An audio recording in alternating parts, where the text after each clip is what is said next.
5 राज्यों के अंदर विधानसभा चुनाव होने हैं और इन पांचों राज्यों के अंदर क्या रहेगा, सबसे बड़ा लाख टके का सवाल यही है, क्योंकि ये पांचों राज्य 2024 के लोकसभा चुनाव का सेमीफाइनल है। लेकिन इन पांचों राज्यों के अंदर बीजेपी की हालत, नरेंद्र मोदी की हालत बहुत खस्ता दिखाई दे रही है। और नरेंद्र मोदी मैं इसलिए कह रहा हूं क्योंकि बीजेपी ने कहीं पर अपने सीएम फेस की घोषणा नहीं की है। सारे चुनाव नरेंद्र मोदी अपने चेहरे पर लड़ रहे हैं। एक ताजा सर्वे आया है तेलंगाना का। तेलंगाना का सर्वे क्या कहता है वो मैं आपको दिखाऊंगा और उसके साथ साथ छत्तीसगढ़ की भी बात करेंगे, मध्य प्रदेश की भी बात करेंगे, राजस्थान की भी बात करेंगे और बात मिजोरम की भी करेंगे। और 5 राज्यों को मिलाकर के जिनमें अभी विधानसभा चुनाव होने हैं, अगर देखें तो स्थिति क्या दिखाई दे रही है। 5-0 से बीजेपी, 4-1 से, 2-1 से, 3-2 से, ये सारे सवाल जो है मैं आपके सामने पहले रखता हूं और उसके बाद में तेलंगाना का जो सर्वे है वो मैं आपको दिखाऊंगा। लेकिन उससे पहले आप बताइए, छत्तीसगढ़, मध्य प्रदेश, राजस्थान, तेलंगाना, मिजोरम, 5 राज्य, इन 5 राज्यों में से किसके कितने जो है वो रहेंगे राज्य। आपको क्या लगता है कि कांग्रेस का 0 रहेगा, बीजेपी 5 जीत ले जाएगी, या कांग्रेस जो है वो 1, ये 4, या ये 2, ये 3, या ये 3 जो है इधर कांग्रेस का और इधर जो है वो 2 इसका, या इधर जो है वो 4 और इधर 1, या फिर जो है वो 5 और 0। ये सवाल है। इन 5 राज्यों के अंदर राजस्थान, मध्य प्रदेश, छत्तीसगढ़, तेलंगाना, मिजोरम, इन 5 राज्यों के अंदर स्थिति क्या होगी। क्या राहुल गांधी 5 और बीजेपी 0 होने वाली है, या 0 राहुल गांधी हो जाएंगे, बीजेपी 5 पर जाएगी, मोदी जी 5 पर जाएंगे, 1 पर या 4 पर, 2 पर या 3 पर। आपका अनुमान क्या है पहले आप वो बता दीजिए और उसके बाद में मैं आपको तेलंगाना का सर्वे दिखाता हूं। तेलंगाना का सर्वे दिखाऊं उससे पहले जरा एक बार आप पहले ये भीड़ देखिए। और ये भीड़ इसलिए इंपॉर्टेंट है इस पर बात करना क्योंकि इसी भीड़ ने तेलंगाना की हवा को बदल दिया है। देखिए जरा स्क्रीन पर आपको लोग ही लोग नजर आ रहे हैं और ये पुरानी रैली नहीं है। 18 सितंबर को ये भीड़ जो है वो नजर आई थी। राहुल गांधी 18 सितंबर को सोनिया गांधी के साथ, मल्लिकार्जुन खड़गे के साथ तमाम कांग्रेस के नेता मौजूद थे और देखिए 15 लाख लोग इस रैली के अंदर जुटने का दावा किया गया था। 15 लाख लोग, और 15 लाख लोग जुटे और उसके बाद में जो भीड़ का नजारा है वो कुछ इस तरह से दिखाई दिया।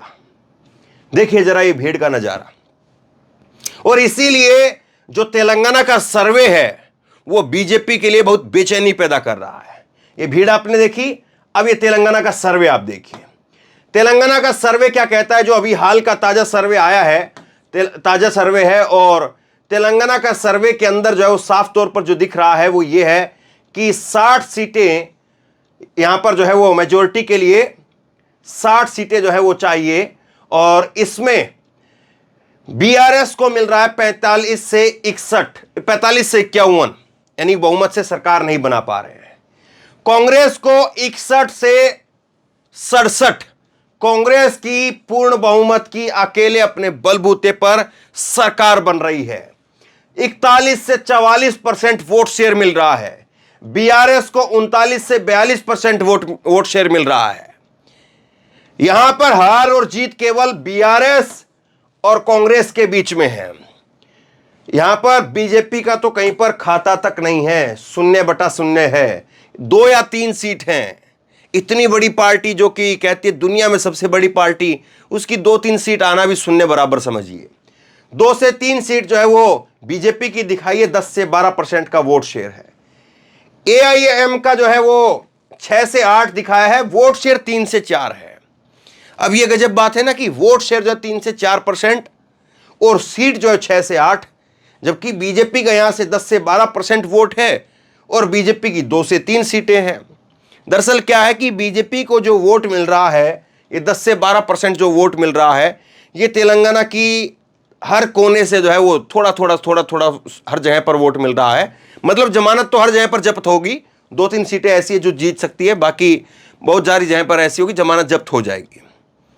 लेकिन एआईएम का जो है वो ये है कि हैदराबाद के अंदर ओवैसी की पार्टी जो है वो अपनी 5 सीट निकालती है, 4 सीट निकालती है, उधर उनका मेन खेल रहेगा और इसीलिए 3 से 4% वोट है। मतलब हैदराबाद के इलाके में वोट है, बाकी और उसके अलावा कहीं वोट है नहीं। खैर, इसके बाद में अन्य जो है वो भी यहां पर एक सीट अन्य को और 3 से 5% वोट जो है वो अन्य के खाते में जा रहे हैं। ये तेलंगाना का सर्वे निकल करके सामने आया अभी, जो ताजा सर्वे, और इस सर्वे के अंदर भी कांग्रेस की यहां पर सरकार बन रही है। कांग्रेस जो है वो यहां पर पूर्ण बहुमत की सरकार यहां पर बनाती हुई कांग्रेस साफ तौर पर नजर आ रही है। दूसरा सर्वे देखिए मध्य प्रदेश का, 115 सीटें मध्य प्रदेश में बहुमत के लिए सरकार के लिए चाहिए। बीजेपी 90 से 95 पर अटक गई है। वैसे 116 सीट चाहिए, यहां 115 इन्होंने लिखा है, 230 सीटें कुल हैं। 90 से 95 जो है बीजेपी के पास में सीटें आती हुई नजर आ रही है। कांग्रेस के पास में 130 से 135 सीटें आती हुई नजर आ रही हैं। 38 से 41% बीजेपी का वोट शेयर और 40 से 43% जो है वो कांग्रेस का वोट शेयर। बीएसपी 1 से 2 है और अन्य जो है 0 से 5 है। तो ये हालत है मध्य प्रदेश की, जहां पर सरकार बनाई कोरोना के अंदर सिंधिया के द्वारा, और वो सरकार आज धराशायी होती हुई नजर आ रही है जब दोबारा से मामला लोगों के बीच में गया और यह मामला पलट गया पूरी तरह से। यह मामला मध्य प्रदेश का है। अब इसके बाद में जो अगला राज्य है वो है छत्तीसगढ़, और छत्तीसगढ़ की बात करेंगे तो छत्तीसगढ़ के अंदर जो है 55 से 60 सीटें बिल्कुल एक तरफा, बीजेपी आधे में भी नहीं पहुंच पा रही है। 25 से 29 सीट बीजेपी की आ रही है। ये देखिए आप, 55 से 60 सीट जो है वो कांग्रेस के पास, 25 से 29 सीटें बीजेपी के पास। वोट शेयर 43 से 45% वोट शेयर कांग्रेस के पास जा रहा है, 37 से 39% वोट शेयर बीजेपी के पास जा रहा है। बीएसपी की 1 से 2 सीटें हैं और जोगी की पार्टी जो है उसकी भी 0 से 2 सीटें हो सकती है, अन्य का 1। तो ये भी यहां पर भी कांग्रेस की सरकार जो है वो बनती हुई नजर आ रही है। 5 में से 2 राज्य पूरे हो गए और दोनों राज्यों के अंदर सरकार बन रही है। माफ कीजिए, 3 राज्य पूरे हो चुके हैं। 3 राज्य जो है वो पूरे हो चुके हैं। ये यहां पर भी कांग्रेस की जो है सरकार बन रही, 3 राज्य, 5 में से 3 राज्यों का खाता और तीनों राज्यों के अंदर कांग्रेस की सरकार। अब इसके बाद में चौथा राज्य देखिए राजस्थान, और राजस्थान का सर्वे क्या कहता है। इंडिया टीवी का सर्वे आया, 95 से 105 सीटें ये वसुंधरा के नाम पर बीजेपी के खाते में दिखाई गई। अशोक गहलोत के पास में 91 से 101 सीट, 3 से 6 सीटें जो हैं वो यहां पर दिखाई दे रही हैं अन्य के खाते में। 200 कुल सीटें हैं, केवल 200, पूरी की पूरी 200 सीटें हैं। 101 सीट जिसके पास में उसकी सरकार बन जाएगी। और यहां पर दिख रहा है कि बीजेपी के पास में मामूली सी बढ़त है, केवल 4 सीटों की। लेकिन सवाल एक और भी है, चेहरा किसका दिखाया है? वसुंधरा का चेहरा।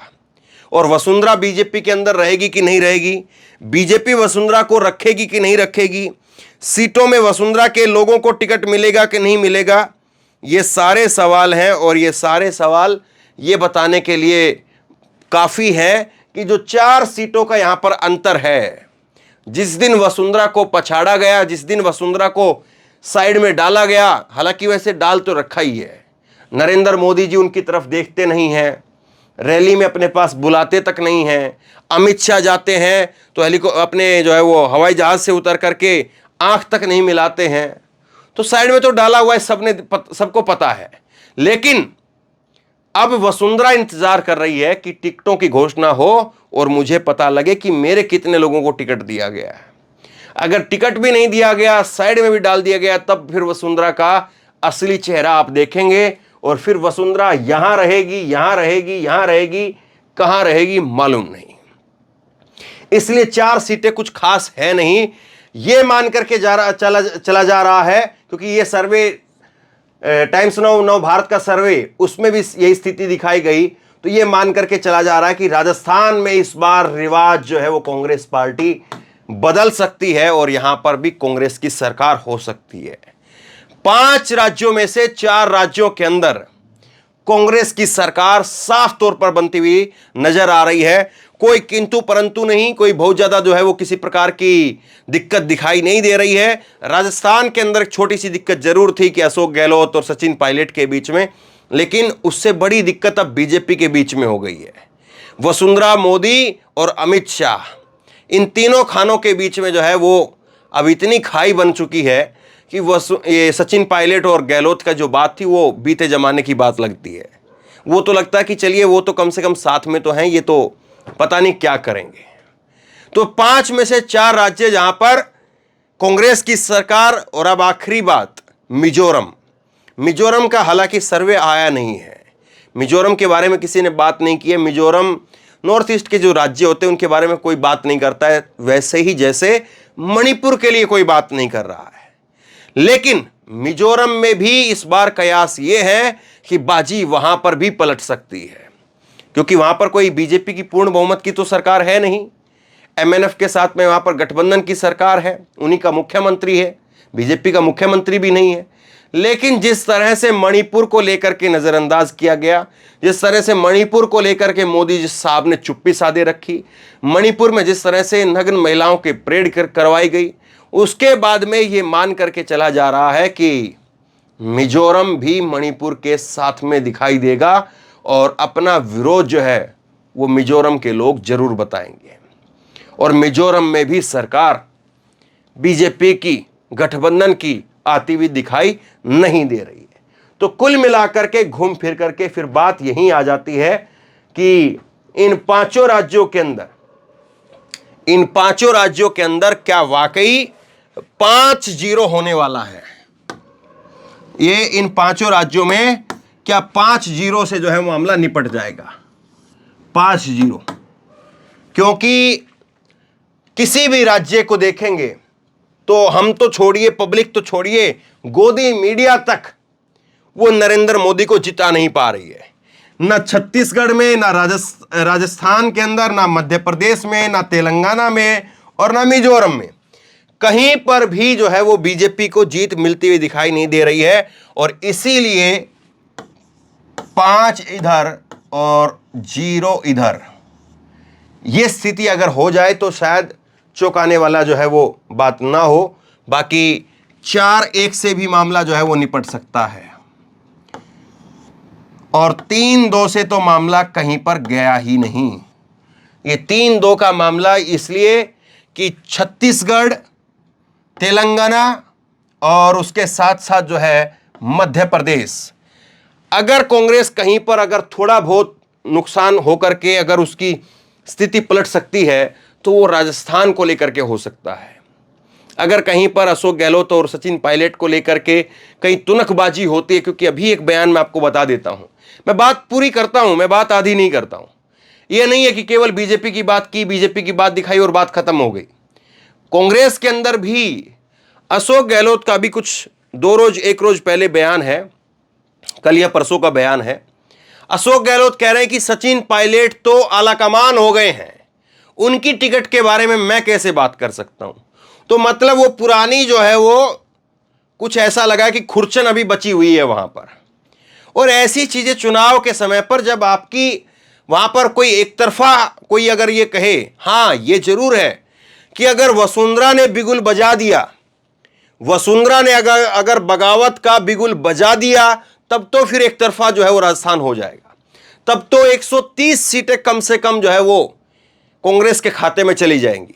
लेकिन अगर वसुंधरा बनी रहती है, वसुंधरा को जो है वो किसी न किसी प्रकार से बीजेपी अपने साथ बना करके चलती है, तो फिर जो है वो आपको राजस्थान को संभालना पड़ेगा। राजस्थान अपने आप से झोली में आकर के आपकी नहीं पड़ने वाला है कि राजस्थान के सामने आप झोली पड़ाएंगे, राजस्थान आपकी झोली में आ जाएगा। हाँ, 3 राज्य पूरी तरह से आपके जो है वो आते हुए दिखाई दे रहे हैं, छत्तीसगढ़, मध्य प्रदेश और तेलंगाना। 3 राज्यों में कोई किंतु परंतु बहुत ज्यादा दोहराई अब बची नहीं है। बीजेपी ने मध्य प्रदेश में उलट पुलट करने की कोशिश की, लेकिन ग्राउंड पर उन चीजों का असर होता हुआ दिखाई नहीं दे रहा है। ये तमाम जानकारियां वहां से निकल करके सामने आ रही है। आपको मिजोरम के अंदर भी जो है, मिजोरम के अंदर भी राहुल गांधी के कम से कम जो है वो 2 रैलियां होनी जरूरी है। मिजोरम को भी आप केवल और केवल जो है मणिपुर के सहारे या नॉर्थ ईस्ट के हिसाब से छोड़ दें, वो भी ठीक नहीं रहेगा। इसलिए मैं आपसे कह रहा हूं, तो ये मेरा अनुमान आखिरी में ये जरूर कहता है कि कम से कम अगर बिल्कुल जो है गिरी से गिरी स्थिति भी हुई तो इन 5 राज्यों में 3-2 से जो है 3 सीटें कांग्रेस के, 3 राज्य कांग्रेस के जो है खाते में चले जाएंगे और 2 राज्य जो है वो बीजेपी के खाते में चले जाएंगे। और अगर कांग्रेस मजबूती से, पूरी सूझबूझ के साथ में, पूरी ताकत के साथ में और सारे मनमुटाव, गले शिकवे अगर पीछे छोड़ करके लड़ती है, टीम के रूप में लड़ती है, तो 5-0 से भी मामला सिमट सकता है। इसमें भी कोई दो राय नहीं होगा। मैं इस पर भी सहमत हूं। आप बताइए, आप क्या सोचते हैं? और क्या वाकई 2024 के सेमीफाइनल के अंदर मोदी को एक तगड़ा झटका लगने जा रहा है? आपकी राय क्या है? नीचे कमेंट बॉक्स में अपनी राय लिख करके जरूर बताइए। इस वीडियो को खूब शेयर कीजिए, लोगों तक पहुंचाइए और इसी तरह की तमाम खबरों के लिए ऑनलाइन न्यूज इंडिया को सब्सक्राइब कीजिए। साथ में जो बेल आइकन है, घंटी है, उसको जरूर दबाइए ताकि जैसे ही कोई खबर अपलोड करें उसकी नोटिफिकेशन सीधे सबसे पहले आपको मिल सके। और अगर ये वीडियो फेसबुक पर देख रहे हैं तो फेसबुक पर हमारे पेज को लाइक कीजिए, फॉलो कीजिए और इस खबर को शेयर कीजिए। धन्यवाद।